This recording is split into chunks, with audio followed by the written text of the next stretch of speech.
Ooh. What was that for? Yep. Here we go. Let's go, turtle. Come on. Woohoo! Everybody's here. Okay, let's get the party started. Ready? Maya Matsuoka. Here she goes. Good morning, Timothy. And Good morning. also, good morning to everybody watching us on this beautiful May Day. It's May the 3rd. And well, welcome to the show once again. This is Japanese Politics One-on-One, episode 273, when we talk about the latest events in Japanese politics in context, mind you. And so here yes. Here is Timothy Langley, who has been, well, on the show for 5 years and 3 months now. So, Timothy, thank you very much for coming today again. I know that there is a strong urge within you to just run away and sail somewhere where nobody can reach you, especially me. But that's, yeah, I think that we have resolved the problem at least for today. So, and then to everybody, yes, once again, it's a pleasure to have you with us. We are going to have the Q&A session after Timothy finishes the briefing. So please share your comments and questions in the comment section. If you haven't followed us or subscribed for the YouTube channel, please do that. And well, also one more thing. If you think that these briefings are informative and helpful, please share them And and money. help us. No, help us spread the word first and foremost. Okay, Timothy, thank you for the help. It's on you now. Thank you very much, Maya. Maya, it's May. We made it through yet another month. Can you believe that? It's difficult to believe, but yeah, here we are. I know that. So, thank you very much, everybody, for joining us. For those of you that are in Japan, we understand it's Golden Week and that you're taking time out to join us to get tuned up on what's going on, what happened this last week in Japanese politics. Today is episode 273, Maya. That is precisely 5.25 years of doing this Mm. together. This idea came out of that brain of yours. You said, let's do Tokyo on Fire again. You should do it. And I said, I don't want to do Tokyo on Fire again. It's too much. And you said, let's do Tokyo on Fire Light and call it Japanese politics. That was your idea. That's your fault. This is your fault. I know, And and I apologize for it. yes, Forgive me. you should, because there are other things that I could be doing today rather than this. Five I five and a know. quarter years. So thank you very much, Maya, for um, creating this, and also thank you for the audience for encouraging us to continue it. I mean, the audience has just continued to grow, and I really appreciate it. But today I'm reporting from the collapsed caldera of Habu Port. That is on the island of Oshima. It once was a volcano. The magna dome emptied, and then the weight of the volcano collapsed it, and then eventually the sea rushed in, and it is now a circular port. Very beautiful. Um, and I arrived here yesterday on my way to Nijima, which I will go to after the briefing. It's about a 5.5 hour sail from here. But traditionally, this is a period, Golden Week is traditionally a period when Japan kind of takes a bit of it exhales a bit, just it relaxes during Golden Week. It's a string of national holidays, as most of you know. Families travel and highways clog, airports overflow, and people try to disconnect. But politically, this Golden Week is really anything but quiet, Maya. The prime minister and much of her cabinet have effectively turned this holiday into a diplomatic deployment. Unlike what we have seen in the three last prime ministers, she herself is in Vietnam today. She's in Vietnam for 2 days, and then she goes to Australia. And um, about 10 of her cabinet members are also doing other overseas trips. It's not like a vacation for them. I mean, this is all going full bore. The Mm. economic signals are becoming harder to ignore for her and the cabinet. And even while the diet appears to be calm on the surface, this last week there was a holiday on Wednesday, so that does tend to do that. But the legislation continues to move underneath, and I'd like to get into that to tell people about what are the important movements that are going. The yen experienced another sharp period of volatility. I'm sure you saw that, Maya, and the Bank of Japan had their meeting on Monday and Tuesday, then the break on Wednesday. A lot of people were waiting to see what the chairman of the president of the Bank of Japan, Mr. Ueda, was going to say. He kind of did say some things, and then it was a bit of hem and hawing. A little bit of volatility was triggered as a consequence of that. So inflation remains really stubborn. Oil security has re-entered the national conversation, obviously, and the Japanese tanker passed through the Strait of Hormuz. This is a big deal. It happened just this last week. It was the first and only Japanese tanker to pass through Hormuz since the conflict began. It's not the only one, but it was, it's carrying 2 million barrels of oil destined for Nagoya. That's pretty big. And as we've kind of been indicating recently, the factions within the LDP are quietly beginning to reorganize. And polling suggests that the prime minister she remains strong, but there's a little bit of wrinkling going on. And I think it's important to point that out. There are things that are going on. She's been full bore, and you can see it on her face. It's beginning to wear on her. And there are factions that are saying, it's time to switch her out. She's been in the office for only 6 months. But this year, politics is following everybody onto the holidays, and it's becoming a kind of central figure of this Golden Week. So please give me 30 minutes of your time and let me walk you through what's happened this last week, what matters, and what might be coming after we recollect after Golden Week. And then, as always, let's reconfigure and have a robust Q&A. Okay? Back to you, Maya. Okay, thank you, Timothy, for that. Yes, I'm very much looking forward to the briefing and the Q&A session after that. I can see that many of our regular audiences are here today, so thank you so very much for tuning in. I appreciate that. One thing that I was told that last week, actually, some people posted comments on LinkedIn and the comments disappeared. So it has happened to me a couple of times, and it had happened before as well. So I believe that LinkedIn is working once again behind the scenes and tweaking this and that. And when they do that, sometimes content disappears. And when I say content, I mean also comments. And I think that this was the case this week, because during the week I received so many notifications in my feed telling me that people had reacted to the posts I shared 6 months ago or 3 months ago. So there are glitches in the system, and especially they happen. So thank you very much for your patience. Please post your comments if they disappeared last week. Post them today so that we can talk about them. And yes, once again, thank you very much for being with us. Timothy, I know that you are very impatient to talk about what happened during the week and what is coming up, of course, because as you said, the Golden Week is going to be very, very busy for the politicians. They're traveling. There are a lot of diplomatic visits out of Japan, of course. So I'll just pass it over to you now. Great. Thank you very much, Maya.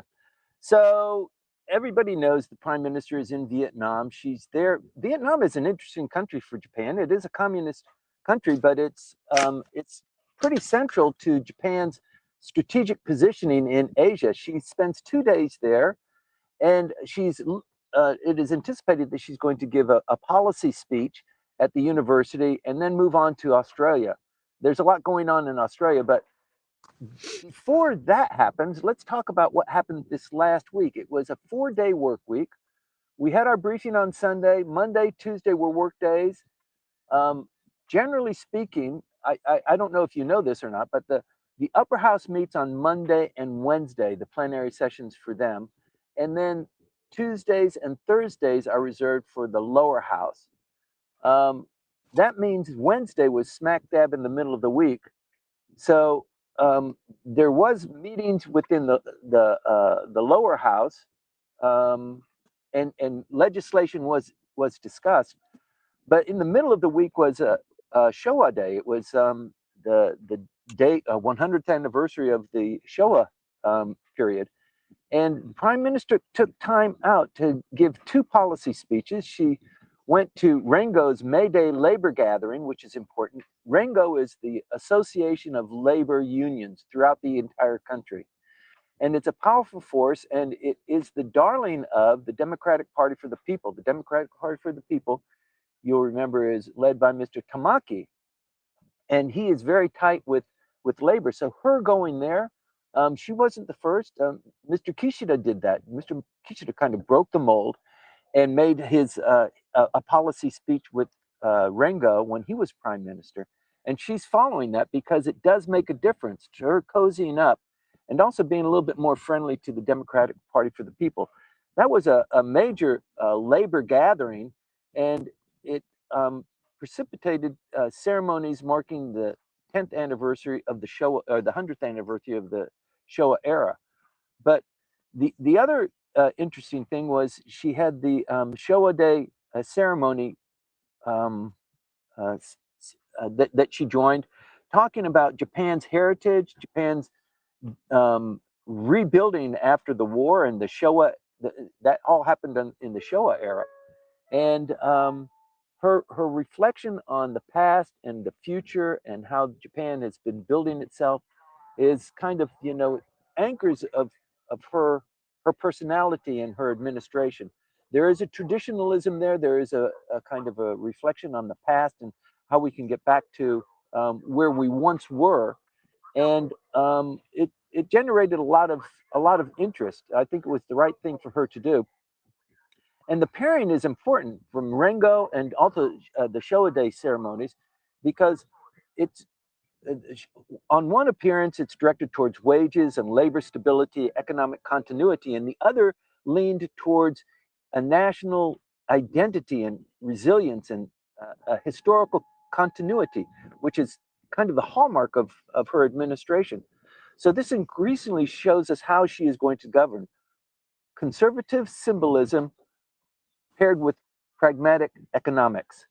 Um, and Thursday and Friday, of course, they quickly shifted into full government rhythm. They announced really kind of late when she was going to Vietnam and Australia. We knew she was going. We knew that she was going over the Golden Week, but we didn't have the complete details until Thursday.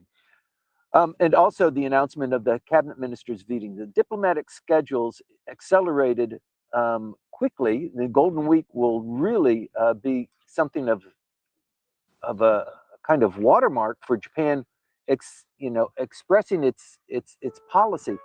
It hasn't been very strong. This administration has not been very strong, except for welcoming visitors to Japan. But it's only been 6 months, so you've got to give them a little bit of a break. During the previous administration of Mr. Ishiba, he did miserably diplomatically, traveling overseas. He didn't do very well. He didn't appear very well. He didn't talk with other people, and language is not his strength. But Mr. Kishida was pretty strong, but could have been a lot stronger. He should, as the longest serving foreign minister, he should have been out there a little bit more. So I think for Ms. Takeichi, she's beginning to catch up. She had Foreign Minister Motegi in multi countries in Africa. Defense Minister Koizumi has continued his security consultations tied to NATO coordination. Finance Minister Katayama has remained involved in Washington, D.C. for discussions surrounding currencies, inflation, and energy markets, and also the quiet intervention of supporting the yen. And the broader picture is becoming much more clear. This administration does not appear to rest. It rotates outward. So it mimics what the prime minister's kind of schedule is. She's a workaholic, and it looks like she's getting everybody else to do the same thing too. The prime minister's selection of Vietnam and Australia, it's not random. Vietnam comes as first because it's in Southeast Asia, it is increasingly represents Japan's strategic hedge against China. Vietnam offers manufacturing diversification, semiconductor assembly potential, maritime security cooperation, rare earth processing, and ASEAN influence. Japan increasingly wants resilient supply chains that do not rely excessively on mainland China. And China and Vietnam are close, but they do have differences in area. And being a communist country and being tight with Japan looks like it's something maybe a little bit distant from what the United States would like, but Japan is setting its own tone and creating its own path. You can see that very carefully here. Australia serves a different but equally important role. LNG stability, critical minerals, of course, rare earths, of course, defense coordination, which is becoming more important, and maritime partnership. And the Australia visit also marks the 50th anniversary of the bilateral friendship agreements, which is, I think, really a good thing. Australia and Japan have had a really horrible history anchored on what happened during the Pacific War. And it's remarkable that they've been able to come and cover that up and become so close. The frigate sale is one indication of that. So it's very good news. Going on to what happened in the Diet this last week, it looked subdued because of the calendar, but work continues underneath. The biggest legislative story is what we talked about last week, the National Intelligence Council legislation. It's passed the lower house, as you know. It's in the upper house. It'll probably be spit out as a law in the upper house next week.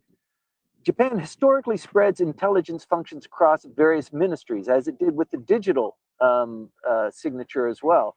But this legislation attempts to centralize coordination and improve information fusion closer to national intelligence coordinating structures under the administration of the prime minister, as you would expect it to be.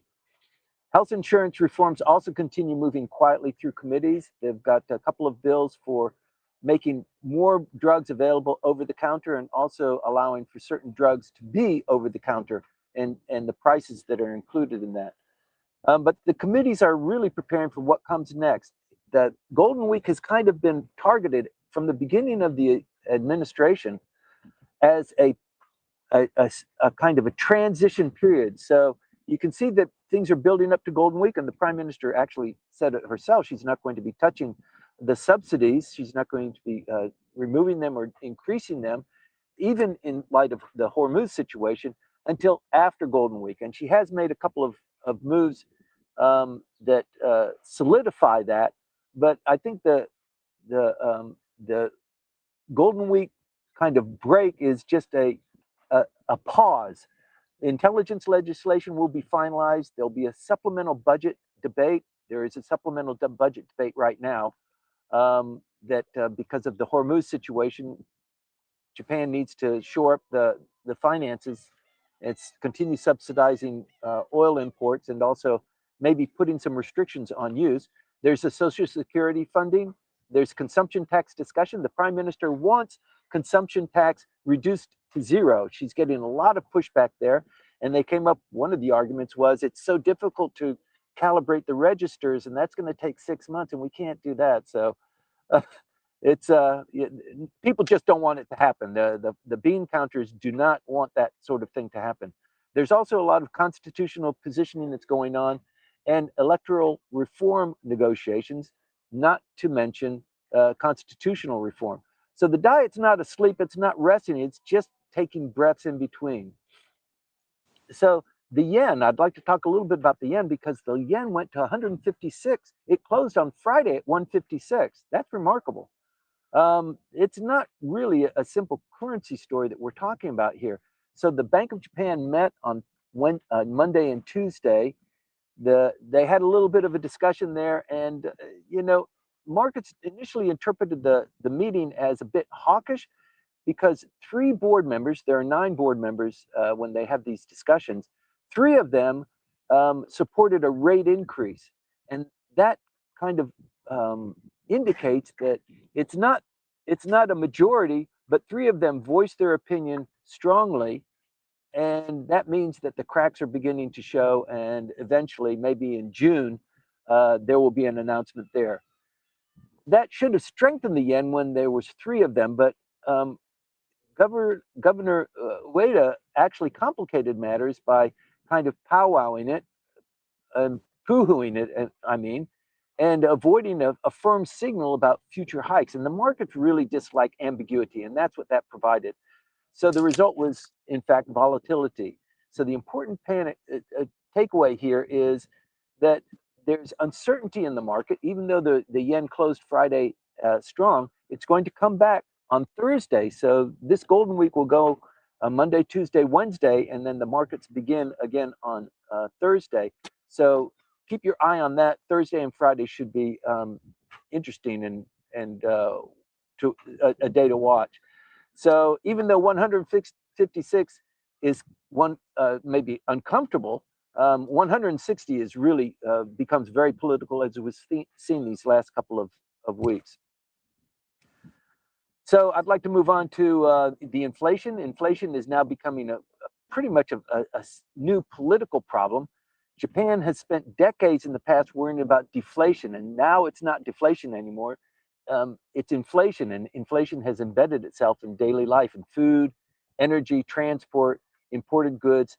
Every household feels it because the cost of goods that have a foreign component paid in US dollars, since the yen is at that level, everybody sees it. So it helps exporters because they get more money for the prices that they're charging. But for Japan, this is psychologically meaningful, this inflation. The government faces a difficult balancing act. If it raises rates, it risks slowing the growth. And if it subsidizes costs, it increases fiscal pressure. She said she would be a fiscal responsible prime minister, and her administration would be fiscally responsible, but subsidized costs counter that. She could cut taxes, but that worsens the deficits and makes the Bank of Japan and the finance ministry go crazy. So if you just do nothing, you sit on your laurels, then that creates political frustration, and it's a dangerous path to go. So it's not really economic, it's really political. What's going on here with the prime minister, with the yen, with inflation, with the price of energy inputs. So it was significant that the Strait of Hormuz allowed one tanker, a huge tanker, one of the largest, to go through the straits. In a typical day before the war, hundreds of tankers would flow through the straits. Now they're just in single digits, and one of them was the Idemitsu Maru. I think it's Panamanian flag, but that's for tax purposes basically. But it belongs to Idemitsu, and the oil, I think it was 2 million barrels, is destined for Nagoya. And the reason why this is important, it was the first Japanese tanker to go through. You'll remember we reported on this last week, that the prime minister spoke with the prime minister of Iran over the phone last week, and now this tanker went through. But it's not the only tanker that went through. An Indian tanker, I think it was also flagged in a different country as well, but an Indian tanker also went through. And that tells you something about Iran and India, Iran, and Japan. So Japan still possesses diplomatic channels with Iran, and it also has a rich history of kind of being in Iran's corner when they need it. And there's a real history here. In 1951, for those of you who are really steeped in this, the prime minister of Iran nationalized the oil industry, and the British retaliated, and then they closed the Strait of Hormuz. They blockaded any ships going through.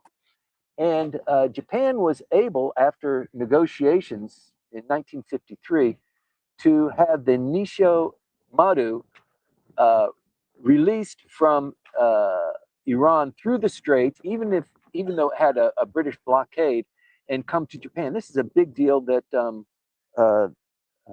the Iranians clearly remember. And the fact that this new ship that came through, also belonging to Idemitsu, so the first ship was an Idemitsu ship, and it was negotiated by the founder of Idemitsu, Mr. Idemitsu Kazo. So this history is really important, and it's also an oil tanker during a blockade. So the fact is that this allowed the prime minister to do a lot of things, but it's only one tanker. Japan usually goes through one tanker a day. That's what its needs are. And the prime minister announced just this last week, one of the greatest worries, in addition to gasoline and that sort of thing, is naphtha, which is a critical component for gloves, for surgical supplies, for plastics, petrochemicals, packaging, and for industrial manufacturing. It's critically important. And it's one of those supply chain issues that if one issue stops coming through the pipeline, it stops all production. So this is one of those, and she's been able to reassure that she has enough supplies to last until 2027, which is a pretty big deal, and it's also, you know, a good boost in the arm for confidence. The reserve funds and the reserve of the oil remains available, but the LDP is beginning to complain a little bit that, you know, the reserves and for the subsidies, it's not endless. Mr. Hagiura made a statement, I think on Thursday, that said we can't do this indefinitely. We have to have a good solution, and perhaps one of those solutions is to have a supplemental budget. So that discussion goes on, and the Prime Minister doesn't want that. She just finished passing the budget, the largest budget in Japanese history, and she wants to stick to that. But it's just becoming harder in light of Hormuz to avoid that. So we'll get more into that after the Golden Week. But I think you know, the primer is set for after Golden Week for a lot of things to be moving in a kind of a sequential way. About factions, we've talked about that. It does seem that they never really disappeared. They just changed their clothes and acted just a tiny bit differently. But the ASO faction has increased. It was at 43 members. It's now standing at 60 members since the last election.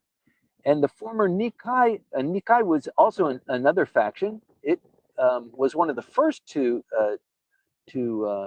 dismember in light of the scandal involving the Abe faction. But now it looks like they're regrouping again, and smaller gatherings are beginning to matter again now. And this matters because factions provide Diet members something that they need. They need help in fundraising. Diet members need campaign support. If you've run a campaign and you were lucky enough to become a member of the Diet, it's not guaranteed that you're going to become a member in the next election. So skills in campaigning and help in that, canvassing voters and that sort of thing, people need that kind of ingrained knowledge and that technical support. They need mentorship. They need to belong to something, and they need you know, just simple political survival training. So the Prime Minister doesn't govern that way. She governs through centralized authority inside the Kante, and that creates speed, but it also creates a little bit of distance. And although the authority consolidates, it kind of it creates a little bit of a friction within kind of the old boy network and the desire to have a faction and to belong. The LDP right now is kind of open. There were a lot of new members, and they all visited the Prime Minister's office 2 weeks ago. But they need to be trained, they need to be supported, they need to be included into the rubric of the LDP, and factions actually do a pretty good job at that. And the LDP, in light of that, also continues to make inroads to the smaller parties, to the Democratic Party for the People, as I've discussed, with the Prime Minister showing up at Rengo. It's kind of cozying up to the Democratic Party for the People, which could be an important component, especially it's a bit far away, but for the upper house elections that are in about 2 years. And at the same time, Sanseito has been criticizing the Prime Minister for her, what would you say? She didn't visit Yasukuni. She hasn't visited out of respect for, or maybe fear of the public outcry, but she wants to. She did send an offering. She is a supporter of that wing of the LDP. Sanseito says, you know what, you know, why don't you go forward? Why don't you, you know, practice what your beliefs are? You shouldn't have slighted Yasukuni in your position. So Sanseito is a little bit farther on the right and wants the Prime Minister to be a little bit more dynamic in her exposition.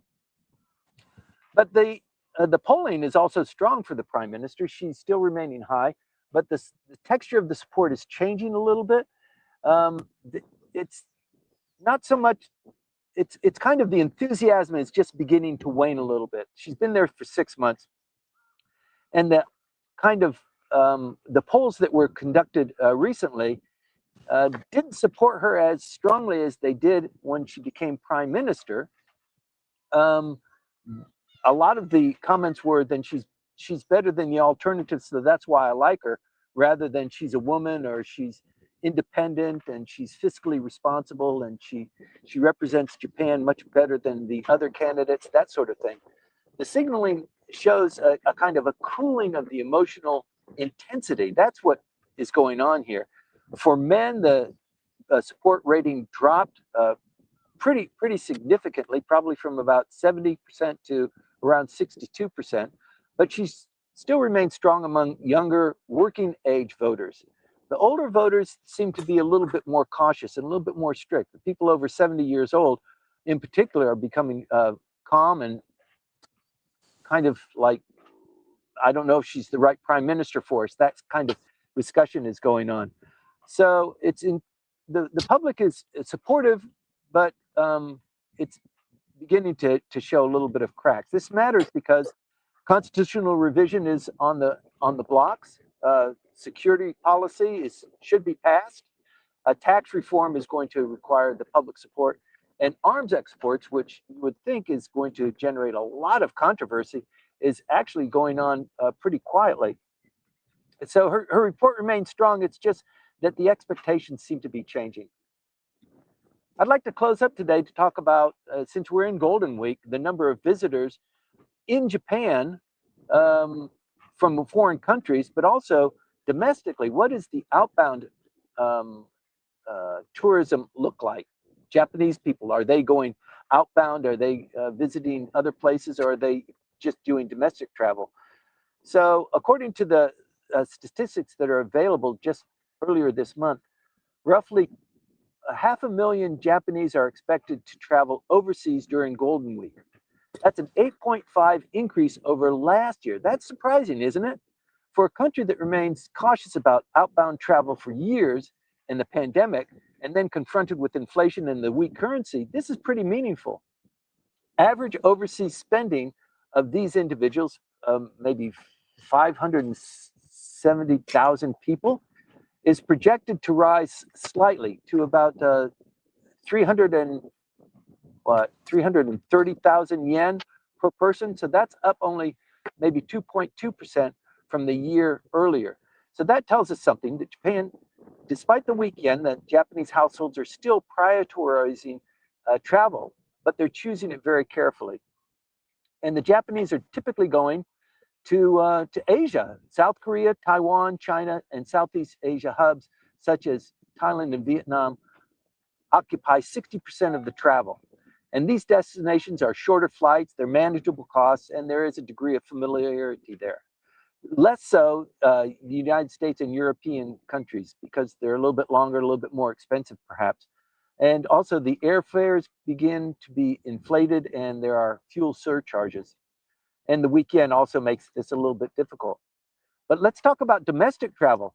Approximately 24 million domestic trips are projected during this Golden Week, and they've already started. You've probably already experienced it. This is a slight increase from last year, 1.7% year on year. The growth is slower than outbound travel because of cost consciousness, and many families are just making shorter trips and driving instead of flying. Maybe not going, overseas, but going 2 nights to some other location. But the consumers are becoming a little bit more budget conscious, as you can tell. But the latest figures from the National Tourism Agency recorded 3.62 million foreign arrivals in March. So that's the strongest March ever recorded, and it follows the strongest February ever recorded. We talked about the February maybe 2 or 3 episodes ago. And this is the first time for 10 million plus to visit Japan in a quarter. And it's, that's the winter quarter, so it should be even bigger than that. South Korea continues to lead. Taiwan remains exceptionally strong. Southeast Asia countries are in growing, and there's a notable weakness in China, as you can tell. China canceled 250 daily flights coming to Japan, or weekly flights coming to Japan, and that shows, maybe political tension and travel advisories from the central government, slower outbound recovery, maybe within China. But also, this hurts China because many Chinese tourists, when they come in, they rent cars from companies that are basically Chinese owned and operated. So, although China is trying to send a signal, it does hurt them as well. Golden Week creates an opportunity of us to kind of quiet down and regroup, and it creates an illusion of quiet. But beneath all this, politically, there's a great action going on in several directions simultaneously: diplomatically, economically, strategically, politically. These trips of the cabinet ministers and the prime minister are really something to watch, and things will tumble out of them. They're not just ceremonial, they are actually strategic. Japan is beginning to set its own pace. It's not just following what the United States, and the United States is basically telling them, you need to set your own path because you can't rely on us all the time. You need to have a strong defense. And we're pulling troops out of Germany. We're pulling troops out of other places. You need to be able to carry your own water. And I think that this country is not standing still under the Takaichi administration. There are a lot of reasons. There are a lot of people that don't like her, that she's not strong enough or she's not this or that. But she is what we have right now, and she is on a path, and Japan is on a path, and this is a critical time for Japan. So I really appreciate you joining in on these briefings. I try and be as succinct and as accurate as possible. I'm not perfect. This is just something that we have been doing, and it's grown in its own. If I make mistakes or if I misstate things, I apologize. But I know we always have a really great Q&A period. So you have an opportunity to correct. You have an opportunity to tell me what you think about certain issues, and also to elaborate a little bit more on those areas that I'm not so familiar on. Thank you very much for joining us 273 times. We'll be here doing it again next week. But as you continue to plug into Japanese politics at a moment when the country is kind of quiet and reflecting, and you too are, it's a break for all of us. Be prepared for things to be shifting as we come back from Golden Week and as we move into the end of the diet period. The diet period will end on July 17th. So that's the constitutionally mandated period for this diet session. So a lot is going to be happening.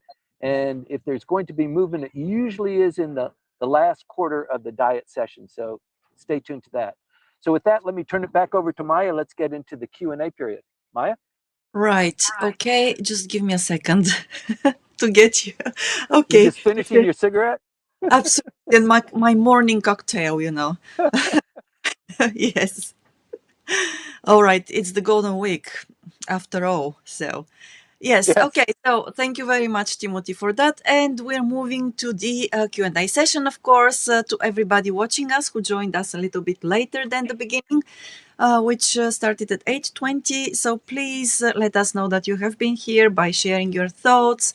Leave your comment or question in the comment section so that we know that you have been here. If you haven't followed or subscribed, please do that as well, and help us spread the word by sharing these briefings, because once again, forgive me for saying it so many times, they are free of charge, and we're not going to charge you anything, even though sometimes such a thought could come to mind, especially okay, I'm not going to say anything there. Not no.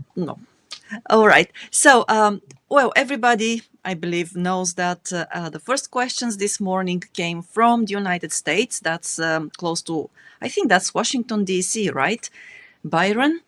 So I'm going to read them out and then move on in probably the order of receipt, or just grouping them based on the topic. So the very first ones come in this order. Wow, I You cannot know find. what, Maya? You remind me, in Men in Black, there was a scene. It was in the second Man in Oh. Black where the Mm-hmm. guy forgot he was an alien hunter, and he's working in a post office. You remind me, in the copy machine or in the Mm-hmm. machine there. He opened the door, and there's some guy with like 6 arms doing things. He's smoking a cigarette. That's who you remind me of. You've got like 16 things going on at once. The only difference is that I cannot smoke on screen because it's not really nice. But otherwise, yes, Right. behind the But scenes. there also is a visual appearance too. Right. Yeah. Okay. Thank you for that.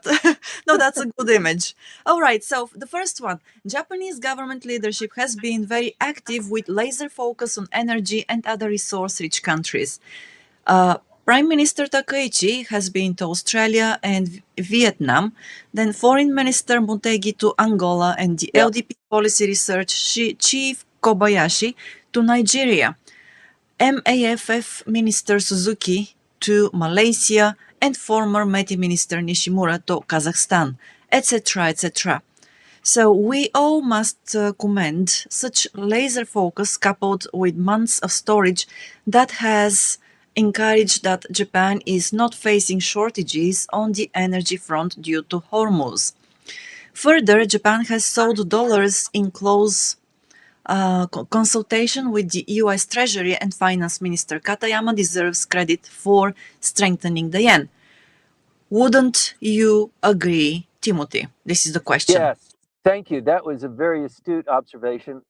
Um, and also, thank you for mentioning specifically the countries and the ministers who are going there. I I was going to do that, but my briefing was already pretty long. I really appreciate you doing that. The fact that they are spread out and so, like you said, laser focused is really an impressive thing. I hope it's not just a burp, right? It needs to be something a little bit more sustained. Japan really needs to dominate the middle country area where it is, and it's beginning to do that, and I think that's a good position for them.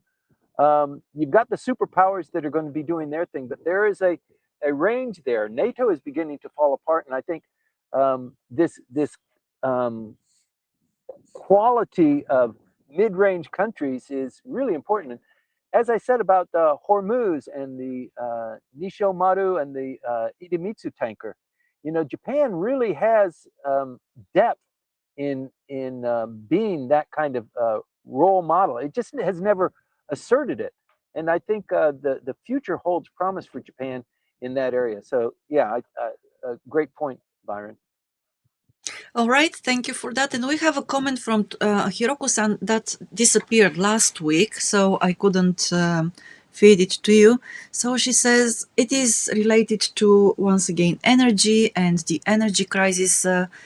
Well, in Japan also, even though Japan is better prepared than other countries, it still has limited resources and storage of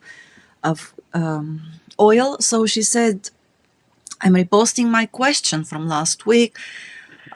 While Prime Minister Takaichi announced that the government has secured enough oil until the end of the year, many experts expressed their concerns that Mr. Takaichi should also request that the public refrain Yeah. driving cars and that encourage using public transportation or work from home. Yes. I we were talking with somebody just I think a couple of weeks ago, and I shared my impressions that again most of the people in Japan are back to working in the office because whenever I happen to commute in the morning during the rush hour, the trains are packed. So, and it's very different from the situation of a year ago, right? So, I believe that once again, Japan may need to go back to more work from home. But, Timothy, I just please share your thoughts on this. So yes, this has become a bit of a discussion point. There are people in the administration. There are people in the Diet that are cautioning the prime minister. You need to put a tap on this so that the public is prepared and the public is participating. Polls have shown that the public is anticipating this and not opposed to it. They Japan is such a fabulous country for so many different reasons. This is one of them, that the Japanese, they understand what the nation is going through, and they're waiting and anticipating that the government's going to say you need to be a little bit more cautious about travel, about your use for the energy, for plastic wrappings, for that sort of thing. And I think if she's going to do anything about it, and I don't think she wants to, but it just might be prudent. It won't happen until after Golden Week. Well, that's kind of an easy thing to say because we're in Golden Week right now. But there are forces that are attempting to compel her to take a more cautious approach. Um, I think she's pretty much convinced that the Hormuz situation is not going to last that long, and that even if it does, she's getting the security of other trading partners that they will help and support. She seems to be successful at that, but yeah, I don't think she wants to go back to rationing toilet paper or telling the Japanese people to be a little bit less robust in their consumerism. You know, inflation is hurting, but also, you know, the economy is not really getting up. You know, people are not spending money. They're not, although they're traveling a little bit more than this time last year. One of the reasons for traveling is because they want to do it before it gets too expensive and before it gets unavailable.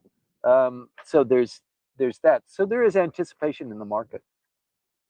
Yes, there is, and also through conversations with friends in both.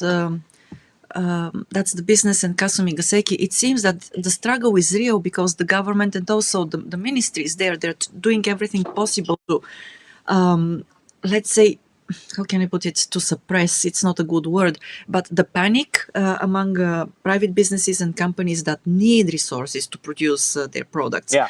So there is really tension there, and the pressure is building. So I can see why the prime minister is doing what she is doing, and of course the ministries in Kasumi Gaseki as well.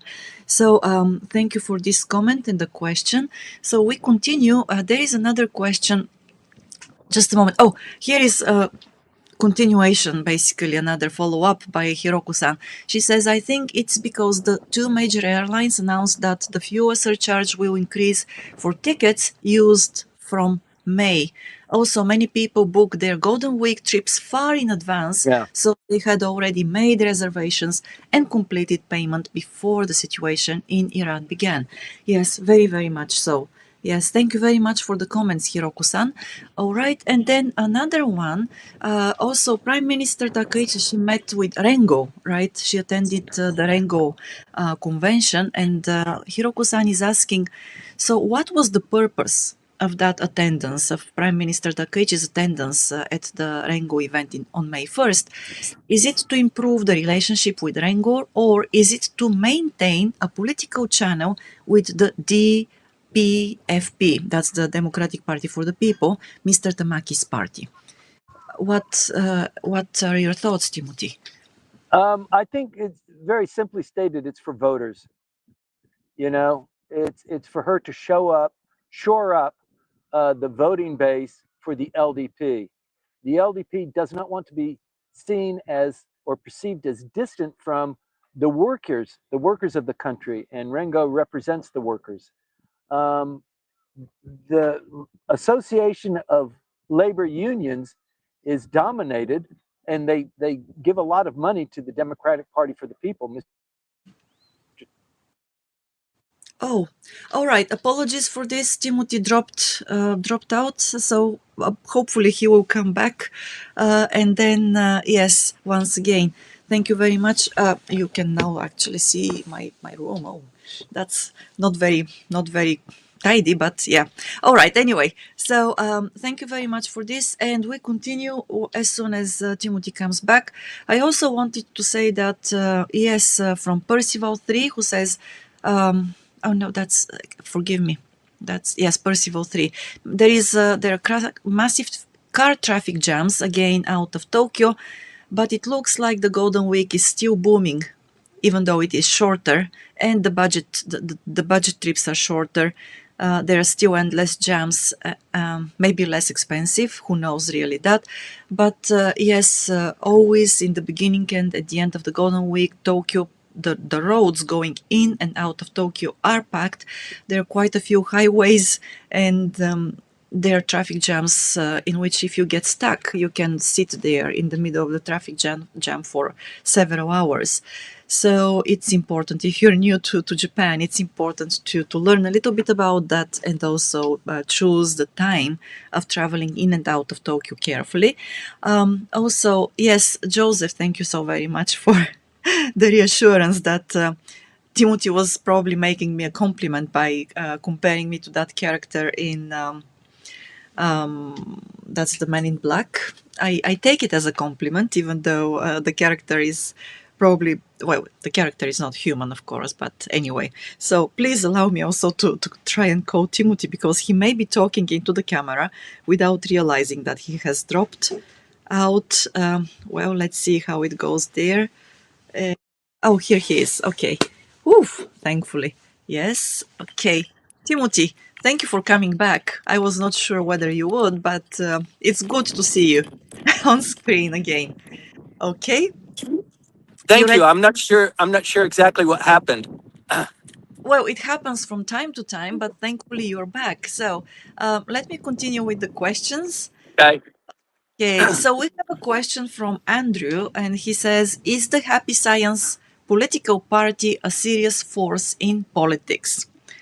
So I don't know, Timothy, whether you you can talk about this right away, because the happy, yes, it is the Japanese name of the happy science party is Kofuku no Kagaku. So, and it is well, it is described as a religious movement founded in 1986 by Ryuho Okawa, featuring a political wing known as the Happiness Realization Party. And the Happiness Realization Party was established in 2009. Personally, I have never heard of them, even though I have been here for 25 years now. But Timothy, probably you have a better radar than mine. So, No, no, I'd like to know a little bit more too. So, in order to have a political party, you have to have a couple of members of the diet. It doesn't take just one. You have to have a grouping of members, and even a small political party, we know who they are. We know who all the political parties are. When one falls because they've lost a member or they no longer qualify, that hits our radar. This one I'm not sure about. And also, I think there is a little bit of an allergy to anything that's related to a kind of a religious association. I think the Japanese have learned a lesson from that. Three different incidents have kind of turned them away from religious organizations. Komeito is also based on a religious organization, and it's suffered its own challenges as well. But this one I'm not too familiar with. So let me look into it. This is from Andrew. yes, from Andrew Goins, I believe. Okay. So Andrew, I think, is writing from, where is he? He's in Beppu or in Osaka? I'm not sure. Where is Uh, Andrew? he is in the United States. I'm Oh, he's not in the sure, United. but yes, yes. Oh, Okay. Timothy, yes, go ahead. Yes, No, let me look into that. And yeah, I mean, I don't even know why or how he stumbled onto to that, right. or why he raised the issue. But yeah, a little bit more background, maybe, Andrew. Yes. Okay. And then there is another thing, Timothy, that I wanted to actually ask about your thoughts.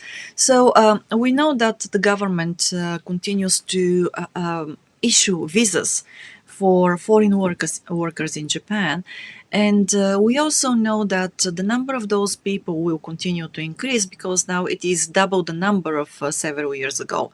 And then the question is, are there any new policies or any new talks about the visa issue, Yes. right? Who? Because no, it's from me. I was Oh, just, okay. because it is still a hot topic here in Japan, and people are interested, because I hear so many acquaintances and connections on LinkedIn talk about wanting to come and work in Japan. That's Yeah. why I'm asking the question. Okay. Well, as all of us know, everybody that's in the audience kind of knows this. Japan is a haven for people to. It used to be you'd backpack and you'd stay in Japan, or you'd travel through Asia and you might stop in Japan. A lot of my friends, a lot of people who are my contemporaries, they there's a certain component that were Mormon missionaries, and those are the guys who had training and they came to Japan. They went back to the United States. They got an advanced degree, and then they came back once again. They got married to a Japanese girl in most instances, and they've stayed in the community. And then there's another group who came with backpacks, and they stumbled through Asia, and they came to Japan. They fell in love with Japan. They started teaching English, and then they branched off into other livelihoods.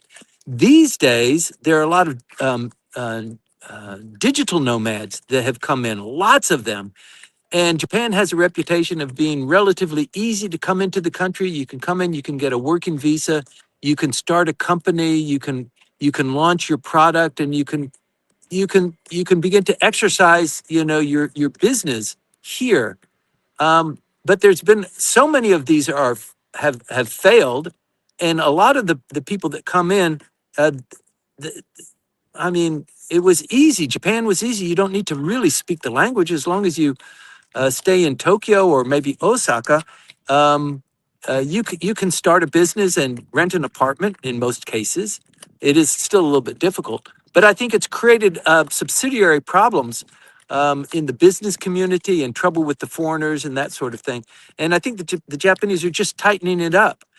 Japan, what Japan's policy is now is, let's bring the Japanese level up to the international level. Like if you're in the United States or Britain, or people can't travel to those countries as easily as they can to Japan. So let's tighten it up and let's kind of match the international standard. That's point number one. Point number two is that there are so many foreigners that come in, and they come and they try and then they fail and then they leave. And I think that failure rate has got the administration a little bit upset. There's another theme here, and the tolerance level is not very high, and failure rates are not very well accepted here. But people who come and then they don't pay their taxes or they don't pay their medical bills and then they leave, it's not huge, but in terms of impact and in terms of impression uh, to the Japanese, it is really unacceptable. I think that level is also kind of hard. But on the other side of the coin, Japan needs these workers, and so I think what the administration is doing is they're just saying, look, come better prepared, speak a little bit more of the language. The visa fees, my God, they've exploded. They're maybe 300% more expensive now. So they are tightening it up, and a lot of people are just going to leave. They're going to say it's too expensive for me.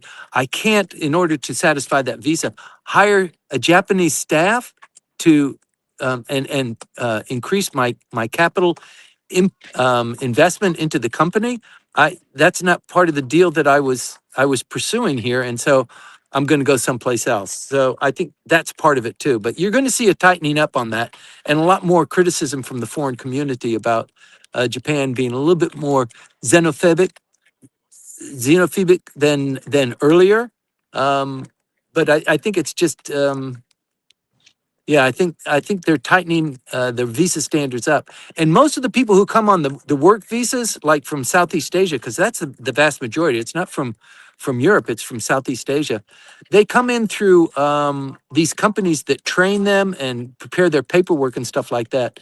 And these are the companies that will also, imbue them with the language capabilities that they need in order to get the visas. So I think that's part of the business model as well.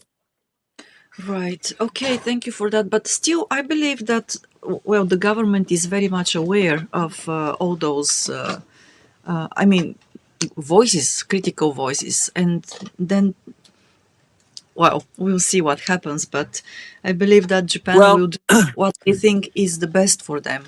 so there are critical voices outside of Japan talking, and voices here, the foreign community here, being very critical, but there are also critical voices inside Japan, the Japanese voices. And of those two competing parties, it's the Japanese one that's going to carry more weight. Right. Okay. So thank you for this. And I'm trying to also, yes, get a little bit of more information about the next question. So it is from Tiny, just a moment, Tiny Latin Robot. Okay. That's a very cute handle name. Thank you for being here. So, morning, and then she says, we're having a bad time finding true talent, T-shaped talent here. Most people are deeply specialized in one area, but lack the breadth across disciplines, which reinforces the need for us to bring in more globally experienced T-shaped individuals. There is also a structural factor. Expectations here can feel quite rigid, and that becomes a real tax, especially for mid-career talent who may not want to take that on. Worth us thinking about how we balance local depth with global range, especially in the area of AI. Okay. Yes. Yeah. Thank you very much for that, Tiny. What is T? What is a T type individual? Do you know what that is, Okay. Maya? So yes, these are individuals who basically have, well, they specialize in one area, but they also have an overview across other disciplines as well. Why is it So called it's T? T, like the capital T.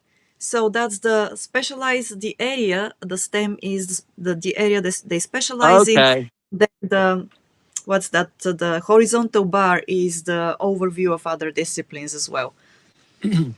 The Okay. breadth of knowledge. So is Tiny in Tokyo? Is Tiny doing business here in Tokyo? I guess so. Yes, yes, It sounds like a yes, foreign national. yes. A foreign national. She is or Yeah. he's. I'm sorry. They are. Yes, So yes. I think everybody in the audience already understands this, but the Japan education system is built for producing people who fit into a company and to produce products, and they have a kind of unification or a unitary um, uh, quality, and so you can plug and play, and you start the year with this Shinyu Shain, and everybody starts at the front end, and they begin to get assimilated, and you do one thing over and over again. It's kind of like that. Changing this is very difficult in the Japan context. Also, it helps if the people who are growing up have a little bit more of a global perspective. So they've traveled or they've done studies abroad or maybe homestays, that sort of thing. And that used to be pretty robust here, Maya. You remember that a lot of people wanted to send their kids on a homestay or to the United States. Just a few incidences where people ran into trouble or they were killed while they were on international travel has dampened that. Uh, in terms of ratio, it shouldn't, but Japanese are very risk averse, especially with their precious children.